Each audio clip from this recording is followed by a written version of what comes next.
Harihara ವೀರಮಲ್ಲು release ಆಗಿದೆ. ತುಂಬಾ ವರ್ಷಗಳ ನಂತರ ಬೆಳ್ಳಿ ಪರದೆಗೆ ಪವನ್ ಕಲ್ಯಾಣ್.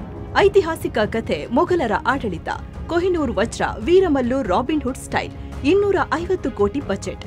ಈಗ ನಿಮ್ಮ ಸಮೀಪದ ಚಿತ್ರಮಂದಿರಗಳಲ್ಲಿ.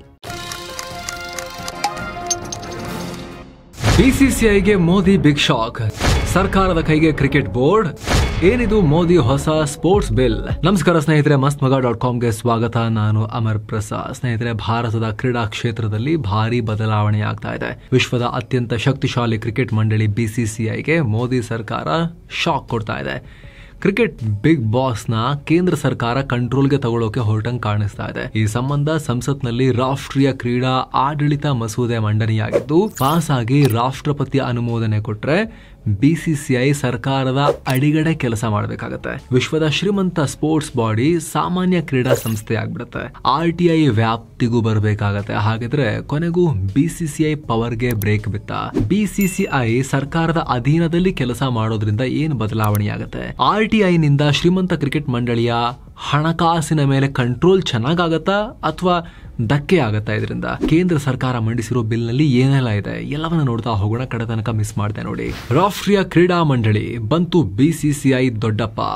ಎಸ್ ಸ್ನೇಹಿತರೆ, ದೇಶದ ಕ್ರೀಡಾ ಆಡಳಿತದಲ್ಲಿ ಟ್ರಾನ್ಸ್ಪರೆನ್ಸಿ, ಪಾರದರ್ಶಕತೆ ತರಬೇಕು ಅಂತ ಸರ್ಕಾರ ಹೊಸ ಕಾಯ್ದೆಯನ್ನ ತಗೊಂಡ್ಬರ್ತಾ ಇದೆ. ಬಿಸಿಸಿಐ ಗವರ್ಮೆಂಟ್ ಕಂಪನಿ ಆಗೋದಿಲ್ಲ, ಬದಲಿಗೆ ಸರ್ಕಾರದ ವ್ಯಾಪ್ತಿ ಅಡಿಗಡೆ, ಸರ್ಕಾರದ ನಿಯಮಗಳ ಅಡಿಗಡೆ ಕೆಲಸ ಮಾಡಬೇಕಾಗುತ್ತೆ. ರಾಷ್ಟ್ರೀಯ ಕ್ರೀಡಾ ಆಡಳಿತ ಮಸೂದೆ 2025 ಅನ್ನೋ ಬಿಲ್ ನ ಕೇಂದ್ರ ಕ್ರೀಡಾ ಸಚಿವ ಮನ್ಸುಖ್ ಮಾಂಡವ್ಯ ಜುಲೈ 23ನೇ ತಾರೀಕು ಸಂಸತ್ನಲ್ಲಿ ಮಂಡಿಸಿದ್ದಾರೆ. ನಮ್ಮಲ್ಲಿ ಬಿಸಿಸಿಐ ಹೊರತುಪಡಿಸಿ 45 ರಾಷ್ಟ್ರೀಯ ಕ್ರೀಡಾ ಫೆಡರೇಷನ್ಗಳಿವೆ. ಆದ್ರೆ ಈ ಸಂಸ್ಥೆಗಳು ಹೇಗೆ ಕೆಲಸ ಮಾಡಬೇಕು ಅನ್ನೋದಕ್ಕೆ ಸ್ಪಷ್ಟ ಕ್ಲಾರಿಟಿನೇ ಇರಲಿಲ್ಲ. 2011ರಲ್ಲಿ ಸ್ಪೋರ್ಟ್ಸ್ ಕೋಡ್ ಹೆಸರಲ್ಲಿ ಒಂದಿಷ್ಟು ಮಾರ್ಗಸೂಚಿ ಹಾಕೊಳ್ಳಲಾಗಿತ್ತು. ಆದರೆ ಈ ನಿಯಮಗಳ ಸ್ಪಷ್ಟ ಪಾಲನೆ ಆಗ್ತಾ ಇರಲಿಲ್ಲ. ಹೀಗಾಗಿ national sports governance bill NSGB ನ ತರಲಾಗಿದೆ. 2011ರ ಸ್ಪೋರ್ಟ್ಸ್ ಕೋಡ್ ನ ಈ NSGB ರಿಪ್ಲೇಸ್ ಮಾಡುತ್ತೆ. ಕ್ರೀಡಾ ಆಡಳಿತದಲ್ಲಿ ಮತ್ತಷ್ಟು ಟ್ರಾನ್ಸ್ಪರೆನ್ಸಿ ತರೋ ಉದ್ದೇಶದಿಂದ ಈ ಮಸೂದೆಯಲ್ಲಿ ಹಲವು ವಿಚಾರಗಳನ್ನ ತರಲಾಗ್ತಾ ಇದೆ. ಎಲ್ಲಕ್ಕಿಂತ ಮುಖ್ಯವಾಗಿ ದಶಕಗಳಿಂದ ಇಂಡಿಪೆಂಡೆಂಟ್ ಬಿಗ್ ಬಾಸ್ ತರ ಬಿಹೇವ್ ಮಾಡ್ತಾ ಇದ್ದ, ತನಗಿಷ್ಟ ಬಂದ ಹಾಗೆ ಪಾಲಿಸಿಗಳನ್ನ ತರ್ಕೊಂಡು ಫಾಲೋ ಮಾಡ್ಕೊಂಡು ಹೋಗ್ತಾ ಇದ್ದ ಬಿಸಿಸಿಐ ಕೂಡ ಈ ಮಸೂದೆ ವ್ಯಾಪ್ತಿಗೆ ಬರುತ್ತೆ. ಈ ಬಿಲ್ ಪ್ರಕಾರ ಕೇಂದ್ರ ಸರ್ಕಾರ ನ್ಯಾಷನಲ್ ಸ್ಪೋರ್ಟ್ಸ್ ಬೋರ್ಡ್ NSB ಅನ್ನೋ ದೊಡ್ಡಪ್ಪನನ್ನ ಸೃಷ್ಟಿ ಮಾಡುತ್ತೆ. ಇದೊಂಥರ ಸ್ಪೋರ್ಟ್ಸ್ ನಲ್ಲಿ ಸೆಬಿ ಇದ್ದ ಹಾಗೆ, ಬ್ಯಾಂಕಿಂಗ್ ನಲ್ಲಿ RBI ಇದ್ದ ಹಾಗೆ, ಇನ್ಶೂರೆನ್ಸ್ ನಲ್ಲಿ IRDAI ಹಾಗೂ ಟೆಲಿಕಾಂ ನಲ್ಲಿ TRAI ಇದ್ದ ಹಾಗೆ ಕೆಲಸ ಮಾಡುತ್ತೆ. ದೇಶದ 45 ಕ್ರೀಡಾ ಫೆಡರೇಷನ್ಗಳು ಇದರಲ್ಲಿ ರಿಜಿಸ್ಟರ್ ಆಗಬೇಕಾಗತ್ತೆ. ಅದೇ ರೀತಿ ಬಿಸಿಸಿಐ ಕೂಡ ಬಿಗ್ ಬಾಸ್ ಅರ್ಜಿ ತಗೊಂಡು ಅಪ್ಲಿಕೇಶನ್ ಹಾಕಿ ರಿಜಿಸ್ಟರ್ ಆಗಬೇಕಾಗತ್ತೆ. ಅದನ್ನು ಸ್ಪಷ್ಟವಾಗಿ ಹೇಳಲಾಗಿದೆ.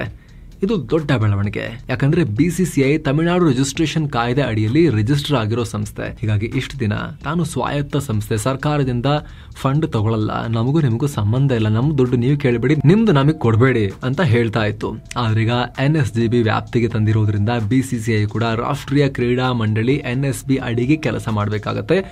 ನಿಯಮಗಳು ದೇಶದ ಎಲ್ಲಾ ಕ್ರೀಡಾ ಸಂಸ್ಥೆಗಳಿಗೆ ಹೇಗೆ ಅನ್ವಯ ಆಗುತ್ತೋ ಇವರಿಗೂ ಅನ್ವಯ ಆಗುತ್ತೆ. ಬಿಸಿಸಿಐ ಕಿತ್ತೆಸೆಯೋ ಅಧಿಕಾರ. ಎಸ್ ಸ್ನೇಹಿತರೆ, ರಾಷ್ಟ್ರೀಯ ಕ್ರೀಡಾ ಆಡಳಿತ ಮಸೂದೆ ಅಡಿಯಲ್ಲಿ NSBಗೆ ಸೂಪರ್ ಪವರ್ ಕೊಡಲಾಗಿದೆ. ಇದರ ಅಧ್ಯಕ್ಷ ಹಾಗೂ ಸದಸ್ಯರನ್ನ ಕೇಂದ್ರ ಸರ್ಕಾರ ನೇಮಿಸುತ್ತೆ. ಆದ್ರೆ ಇದರಲ್ಲಿ ಪಬ್ಲಿಕ್ ಅಡ್ಮಿನಿಸ್ಟ್ರೇಷನ್ ನಲ್ಲಿ ಪಳಗದವರು, ಸ್ಪೋರ್ಟ್ಸ್ ಗವರ್ನೆನ್ಸ್ ಗೊತ್ತಿರುವಂತವರು, ಕ್ರೀಡಾ ಕಾನೂನು ತಜ್ಞರು ಇರ್ತಾರೆ. ಇಂಥ NSB ರೂಪಿಸುವ ನಿಯಮಗಳನ್ನ ಕ್ರೀಡಾ ಫೆಡರೇಷನ್ಗಳು ಕಡ್ಡಾಯವಾಗಿ ಫಾಲೋ ಮಾಡಬೇಕು. ಅನುದಾನ ಬಿಡುಗಡೆಗೆ ಹಾಗೂ ನಿಯಮ ಉಲ್ಲಂಘನೆಯಾದ ಟೈಮ್ನಲ್ಲಿ ಫೆಡರೇಷನ್ಗಳನ್ನ ಅಮಾನತುಗೊಳಿಸುವ ಅಧಿಕಾರ ಕೂಡ NSBಗೆ ಇದೆ. ಯಾವುದೇ ಹಣಕಾಸು ದುರುಪಯೋಗ ಬಂದರೂ ಕೂಡ ಅದರ ತನಿಖೆ ನಡೆಸುವ ಅಧಿಕಾರ ಕೂಡ ಈ ಬೋರ್ಡ್ಗಿದೆ. ಹೀಗಾಗಿ ಬಿಸಿಸಿಐ NSB ಅಧೀನದಲ್ಲಿ ಕೆಲಸ ಮಾಡಬೇಕಾಗತ್ತೆ. ತಾನು ಕೈಗೊಳ್ಳೋ ನಿರ್ಧಾರಗಳಲ್ಲಿ ಎಚ್ಚರಿಕೆಯಿಂದ ಇರಬೇಕಾಗತ್ತೆ. ತಂಡಗಳ ಆಯ್ಕೆಗೆ ಅನುಸರಿಸುವ ಮಾದರಿ ಮಾನದಂಡಗಳಲ್ಲಿ ಸೆಟ್ ಪ್ರೋಟೋಕಾಲ್ಸ್ ನ ಫಾಲೋ ಮಾಡಬೇಕಾಗತ್ತೆ. ಪದಾಧಿಕಾರಿಗಳ ಆಯ್ಕೆ ಅಥವಾ ನೇಮಕದಲ್ಲಿ ಪಾರದರ್ಶಕತೆ ತೋರಿಸಬೇಕಾಗತ್ತೆ. ಇನ್ಫ್ಯಾಕ್ಟ್ ಕಡ್ಡಾಯವಾಗಿ ಎಲೆಕ್ಷನ್ ಮೂಲಕ ಪದಾಧಿಕಾರಿಗಳನ್ನ ನೇಮಿಸಬೇಕಾಗತ್ತೆ. ಹಿತಾಸಕ್ತಿಗಳ ಸಂಘರ್ಷಕ್ಕೆ, ಕಾನ್ಫ್ಲಿಕ್ಟ್ ಆಫ್ ಇಂಟ್ರೆಸ್ಟ್ಗೆ ಅವಕಾಶ ಕೊಡೋಕೆ ಇಲ್ಲಿ ಅವಕಾಶ ಇರೋದಿಲ್ಲ. ಜೊತೆಗೆ ಈ ಮಸೂದೆಯಲ್ಲಿ ಪದಾಧಿಕಾರಿಗಳಿಗೆ ವಯಸ್ಸಿನ ಮಿತಿ ಕೂಡ ಹೇರಲಾಗಿದೆ. ಯಾರೇ ಆಫೀಸ್ ಬೇರರ್ಸ್ ಆಗಿದ್ರೂ ಕೂಡ 25ರಿಂದ 70 ವರ್ಷ ವಯಸ್ಸಿನ ಒಳಗಿನವರಾಗಿರಬೇಕು. ಒಂದು ವೇಳೆ ಆ ಕ್ರೀಡೆಯ ಇಂಟರ್ನ್ಯಾಷನಲ್ ಬಾಡಿ ಒಪ್ಪಿಕೊಂಡ್ರೆ 75 ವರ್ಷ ವಯಸ್ಸಿನವರೆಗೂ ಎಕ್ಸ್ಟೆಂಡ್ ಮಾಡಬಹುದು. ಜೊತೆಗೆ ಗರಿಷ್ಠ 3 ಅವಧಿಗೆ ಅಂದರೆ ನಿರಂತರವಾಗಿ 12 ವರ್ಷಗಳವರೆಗೆ ಮಾತ್ರ ಅಧಿಕಾರ ತಗೋಬಹುದು ಮ್ಯಾಕ್ಸಿಮಮ್. ಜೊತೆಗೆ ಯಾವುದೇ ಕ್ರೀಡಾ ಸಂಸ್ಥೆಯಾಗಿದ್ರೂ ಗರಿಷ್ಠ 15 ಜನ ಮಾತ್ರ ಮೆಂಬರ್ಸ್ ಇರಬೇಕು. ಆಟಗಾರರಿಗೆ ಹೆಚ್ಚಿನ ಅಧಿಕಾರ. ಈ ಮಸೂದೆಯಿಂದ ಆಟಗಾರರ ಸ್ವಾತಂತ್ರ್ಯ ಹೆಚ್ಚಾಗುತ್ತೆ. ಇಷ್ಟು ದಿನ BCCI ವಿರುದ್ಧ ಕ್ರಿಕೆಟಿಗರು ಬಾಯ ಬಿಡೋ ಹಾಗಿರಲಿಲ್ಲ. ಬರೀ ಕಾಂಟ್ರಾಕ್ಟ್ ಮೂಲಕವೇ ಆಟಗಾರರನ್ನ ಕಂಟ್ರೋಲ್ ಮಾಡ್ತಾ ಇದ್ರು. ಕಾಂಟ್ರಾಕ್ಟ್ ತಪ್ಪೋಗುತ್ತೆ ಅನ್ನೋ ಭಯಕ್ಕೆ ಪ್ಲೇಯರ್ಸ್ ಕೂಡ ಕೋರ್ಟ್ಗೆ ಹೋಗ್ತಾ ಇರಲಿಲ್ಲ. ಆದರೆ ಮಸೂದೆ ಪ್ರಕಾರ ನ್ಯಾಷನಲ್ ಸ್ಪೋರ್ಟ್ಸ್ ಟ್ರೈಬ್ಯುನಲ್ NST ರಾಷ್ಟ್ರೀಯ ಕ್ರೀಡಾ ನ್ಯಾಯಾಧೀಕರಣ ರಚನೆಯಾಗುತ್ತೆ.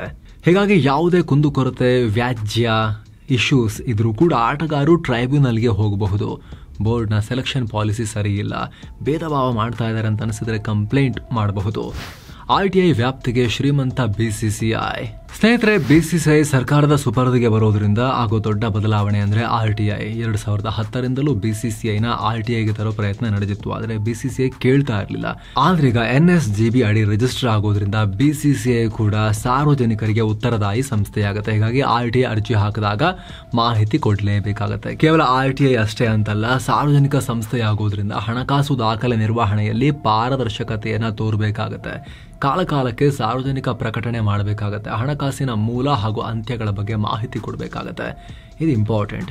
ಇಷ್ಟು ದಿನ BCCIಗೆ ಆದಾಯ ಎಷ್ಟು ಬರುತ್ತೆ, ತೆರಿಗೆ ಎಷ್ಟು ಕಟ್ತಾರೆ ಅನ್ನೋದೇ ಗೊತ್ತಾಗ್ತಿರ್ಲಿಲ್ಲ. ಇನ್ಫ್ಯಾಕ್ಟ್ ಇತ್ತೀಚಿನ ಕೆಲ ವರ್ಷಗಳವರೆಗೆ BCCI ತೆರಿಗೆನೇ ಕಟ್ತಾ ಇರಲಿಲ್ಲ. ಮಾಧ್ಯಮ ಸೇರಿದಂತೆ ಸಾರ್ವಜನಿಕ ವಲಯದಲ್ಲಿ ಟೀಕೆ ಜಾಸ್ತಿ ಆದಮೇಲೆ ಕಟ್ಟೋಕೆ ಶುರು ಮಾಡಿದ್ರು. ಸದ್ಯ BCCI ತನ್ನ ವಾರ್ಷಿಕ ಆದಾಯ 9.7 ಸಾವಿರ ಕೋಟಿ ರೂಪಾಯಿ, 3,000 ಕೋಟಿ ಟ್ಯಾಕ್ಸ್ ಕಟ್ತೀವಿ ಅಂತ ಹೇಳ್ಕೊಳ್ತಿದೆ. ಆದರೆ $1 ಬಿಲಿಯನ್ ಮೌಲ್ಯದ IPL ಹೊಂದಿರೋ ಸಂಸ್ಥೆಗೆ ಇಷ್ಟೇನ ಆದಾಯ ಅಂತ ಹೇಳಿ ಪ್ರಶ್ನೆ ಮಾಡಲಾಗುತ್ತೆ. ಹೀಗಾಗಿ ಈಗ ಎಲ್ಲ ಕ್ಲಾರಿಟಿ ಸಿಗುತ್ತೆ. ಆಗಾಗ ಆಡಿಟ್ಗೆ ಒಳಗಾಗಬೇಕಾಗತ್ತೆ BCCI ಕೂಡ. ಯಾಕಿಷ್ಟು ಕಠಿಣ ನಿಯಮ? ಸ್ನೇಹಿತರೆ, ಇದೆಲ್ಲ ನೋಡ್ತಾ ಇದ್ರೆ ಯಾಕೆ ಇದ್ದಕ್ಕಿದ್ದಂತೆ BCCI ಮೇಲೆ ಇಷ್ಟೆಲ್ಲ ರೂಲ್ಸ್ ತರ್ತಾ ಇದೆ ಅನ್ನೋ ಪ್ರಶ್ನೆ ಮೂಡಬಹುದು. ಇದಕ್ಕೆ ಟ್ರಾನ್ಸ್ಪರೆನ್ಸಿಯ ಕಾರಣ ಅಂತ ಹೇಳ್ತಿದೆಯಾದರೂ ಕೂಡ ಒಲಿಂಪಿಕ್ಸ್ ಮುಖ್ಯ ಕಾರಣ. 2036ರ ಒಲಿಂಪಿಕ್ಸ್ ಆಯೋಜನೆಗೆ ಸರ್ಕಾರ ಬಹಳ ಇಂಟ್ರೆಸ್ಟ್ ತೋರಿಸ್ತಾ ಇದೆ. ಆದರೆ ಇತ್ತೀಚೆಗೆ ಭಾರತದ ಒಲಿಂಪಿಕ್ಸ್ ಸಮಿತಿ ಅಂತಾರಾಷ್ಟ್ರೀಯ ಒಲಿಂಪಿಕ್ಸ್ ಸಮಿತಿ ಹತ್ರ ಹೋದಾಗ ಬೈದು ಬಿಟ್ಟು ಕಳಿಸಿದ್ರು. ಮೊದಲು ನಿಮ್ಮ ದೇಶದಲ್ಲಿ ಕ್ರೀಡಾ ಸಂಸ್ಥೆಗಳ ಆಡಳಿತವನ್ನು ಸರಿಪಡಿಸಿ, ಯಾರ್ಯಾರೋ ಬೋರ್ಡ್ ನಡೆಸ್ತಾ ಇರ್ತಾರೆ, ಹೇಳೋರಿಲ್ಲ ಕೇಳೋರಿಲ್ಲ ನಿಮಗೆ. ಈ ಮೂಲಕ ಒಲಿಂಪಿಕ್ಸ್ನಲ್ಲಿ ನಿಮ್ಮ ಪರ್ಫಾರ್ಮೆನ್ಸ್ ಇಂಪ್ರೂವ್ ಮಾಡ್ಕೊಳ್ಳಿ ಫಸ್ಟ್ ಹೋಗಿ, ಆಮೇಲೆ ಒಲಿಂಪಿಕ್ಸ್ ಆಯೋಜನೆ ಮಾಡ್ಕೊಳ್ಳೋಕೆ ಬರುವಿರಂತೆ ಅಂತ ಹೇಳಿದರು. ಅಂತಾರಾಷ್ಟ್ರೀಯ ಒಲಿಂಪಿಕ್ಸ್ ಮಂಡಳಿ ಹೇಳಿದ ಮಾತು ಕೂಡ ಸರಿಯಾಗೇ ಇದೆ. ಯಾಕಂದ್ರೆ ನಮ್ಮಲ್ಲಿ ಎಷ್ಟೋ ಸಲ ಪೋಖ್ರಿಗಳು, ಪುಡಾರಿಗಳೆಲ್ಲ ಹೋಗಿ ಕ್ರಿಕೆಟ್ ಬೋರ್ಡ್ ನಡೆಸ್ತಾ ಇರ್ತೀವಿ, ಅಥವಾ ಇನ್ನೊಂದು ಒಂದು ಕಬಡ್ಡಿ ಬೋರ್ಡ್ ನಡೆಸ್ತಾ ಇರ್ತೀವಿ, ರೆಸ್ಲಿಂಗ್ ಬೋರ್ಡ್ ನಡೆಸ್ತಾ ಇರ್ತೀವಿ ಅಂತ ಹೋಗಿ ಕೂತ್ಕೊಂಡಿರ್ತಾರೆ. ಎಲ್ಲೂ ಸಲ್ಲದಂಥವ್ರು ಅಲ್ಲಿ ಹೋಗಿ ಆಮೇಲೆ ಒಂದು ಅಧಿಕಾರ ನಡೆಸಬೇಕು ಅಂತ ಅಲ್ಲಿ ಬಂದು ಕೂತ್ಕೊಂಡಿರ್ತಾರೆ. ಎಷ್ಟೋ ಸಲ ಅಂತೂ ಒಂದೇ ಕ್ರೀಡೆಗೆ 2 ಸಂಸ್ಥೆ ಸೃಷ್ಟಿಯಾಗಿರೋ ಪ್ರಸಂಗ ಕೂಡ ನಡೆದಿದೆ. ಇದರಿಂದ ಅಂತಾರಾಷ್ಟ್ರೀಯ ಮಂಡಳಿಗಳಿಂದ ಬ್ಯಾನ್ ಕೂಡ ಆಗಿದ್ದೇವೆ. ಫುಟ್ಬಾಲ್, ಹಾಕಿಯಲ್ಲಿ ಇದೆಲ್ಲ ಮಾಮೂಲಾಗಿದೆ. ಇದನ್ನೆಲ್ಲ ಗಮನಿಸಿದ ಒಲಿಂಪಿಕ್ ಸಮಿತಿ ಸ್ವಲ್ಪ ಉಪದೇಶ ಮಾಡಿ ಕಳಿಸಿತ್ತು. ಹೀಗಾಗಿ ಸರ್ಕಾರ ಕಡೆಗೂ ಕೂಡ ಮೈಕೊಡವೆ ಎದು ನಿಂತ್ಕೊಂಡು ಕ್ರೀಡಾ ಆಡಳಿತವನ್ನು ಸರಿಪಡಿಸೋಕೆ ಹೆಜ್ಜೆ ಇಡ್ತಾ ಇದೆ. ಒಲಿಂಪಿಕ್ಸ್ ಆಯೋಜನೆಗೆ ಬಿಡ್ ಸಲ್ಲಿಸೋಕೆ ಪೂರ್ವ ತಯಾರಿಯಾಗಿ ಇದನ್ನೆಲ್ಲ ಮಾಡ್ತಾ ಇದೆ. ಇಂಥ ಟೈಮ್ನಲ್ಲಿ ಬಿಡ್ ಮಾಡುವಾಗ ಶ್ರೀಮಂತ ಕ್ರಿಕೆಟ್ ಸಂಸ್ಥೆ BCCI ಕೂಡ ತನ್ನ ಜೊತೆಗಿದೆ ಅಂತ ಆದರೆ ಒಲಿಂಪಿಕ್ ಸಮಿತಿ ಮುಂದೆ ಗಟ್ಟಿಯಾಗಿ ಮಾತನಾಡಬಹುದು. ಹೀಗಾಗಿ BCCIನ ಕೂಡ ದೇಶದ ಕ್ರೀಡಾ ನೀತಿ ನಿಯಮಗಳ ನಿಯಂತ್ರಕ ಸಂಸ್ಥೆಯ ರೆಗ್ಯುಲೇಟರ್ನ ಅಧೀನದಲ್ಲಿ ತರೋಕೆ ಈಗ ಸರ್ಕಾರ ಹೆಜ್ಜೆ ಇಡ್ತಾ ಇದೆ. ಇದಕ್ಕೆ ಸಂಬಂಧಪಟ್ಟಂತೆ ನಿಮ್ಮ ಒಪಿನಿಯನ್ ಕಾಮೆಂಟ್ ಮಾಡಿ ತಿಳಿಸಿ. ಮತ್ತೆ ಭೇಟಿ ಆಗ್ತಿರೋಣ. ನಮಸ್ತೆ.